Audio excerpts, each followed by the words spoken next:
ರಾಜ್ಯದಲ್ಲಿ 3 ವರ್ಷದ ಸರ್ಕಾರಕ್ಕೆ 2.5 ವರ್ಷ ಕೇವಲ ಮುಖ್ಯಮಂತ್ರಿಯ ಬದಲಾವಣೆ ಬಗ್ಗೆ ಚರ್ಚೆ ಆಗಿದೆ. ಕಾಂಗ್ರೆಸ್ ಸರ್ಕಾರಕ್ಕೆ ಜನರ ಬಗ್ಗೆ ಕಾಳಜಿ ಇಲ್ಲ. ಒಂದು ಕಡೆ ಬರಗಾಲ ಇದೆ, ಇನ್ನೊಂದು ಕಡೆ ನೆರೆ ಬರ್ತಾ ಇದೆ, ಬೆಂಗಳೂರು ಮುಳುಗ್ತಾ ಇದೆ. ಬೆಂಗಳೂರಲ್ಲಿ ಗಾರ್ಬೇಜಿನ ಬಹಳ ದೊಡ್ಡ ಹಗರಣ ನಡೆದಿದೆ. ಇದೆಲ್ಲವನ್ನ ಬಿಟ್ಟು ಪ್ರತಿದಿನ ಇವರು ಕುರ್ಚಿಗಾಗಿ ಹೊಡೆದಾಟ ಮಾಡ್ತಾ ಇದ್ದಾರೆ. ಯಾರು ಮುಖ್ಯಮಂತ್ರಿ ಆಗಬೇಕು, ಉಳಿಸ್ಕೋಬೇಕು. ಸಿದ್ದರಾಮಯ್ಯಗೆ ಉಳಿಸುವ ಪ್ರಯತ್ನ, ಡಿ ಕೆ ಶಿವಕುಮಾರ್ಗೆ ಮುಖ್ಯಮಂತ್ರಿ ಆಗೋ ಪ್ರಯತ್ನ. ಇದರ ಮಧ್ಯದಲ್ಲಿ ಜನರು ಬಡವಾಗಿದ್ದಾರೆ.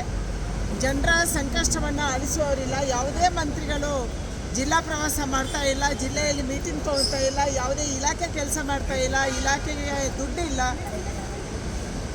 ಇದು ಕರ್ನಾಟಕ ರಾಜ್ಯ ಸರ್ಕಾರ. ನೀವು ಕುರ್ಚಿ ಹೋರಾಟವನ್ನು ಬಿಟ್ಟು ತಕ್ಷಣ ಜನರ ಸಮಸ್ಯೆ ಕಡೆ ಗಮನ ಹರಿಸಿ ಅನ್ನುವಂಥ ಆಗ್ರಹವನ್ನು ನಾನು ಮಾಡ್ತಾ ಇದ್ದೀನಿ. ನಾಳೆ ಸಿದ್ದರಾಮಯ್ಯನವರು ರಾಜೀನಾಮೆ ಕೊಡ್ತಾರೆ ಅನ್ನೋ.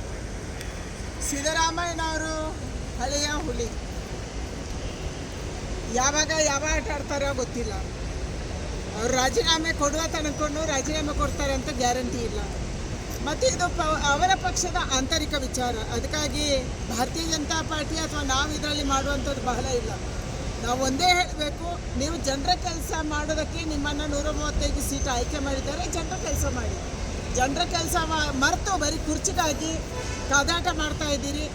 ಯಾರು ಯಾವ ಮಂತ್ರಿ ಆಗಬೇಕು, ಯಾರು ಉಪಮುಖ್ಯಮಂತ್ರಿ ಆಗಬೇಕು, ಇದನ್ನೇ ಕಾದಾಟ ಮಾಡ್ತಾ ಇದ್ದೀರಿ. ಇದು ಬಿಟ್ಬಿಡಿ, ಜನರ ನೋವನ್ನು ಆಳಿಸಿ ಅನ್ನುವಂಥ ಆಗ್ರಹ ನಮಗೆ.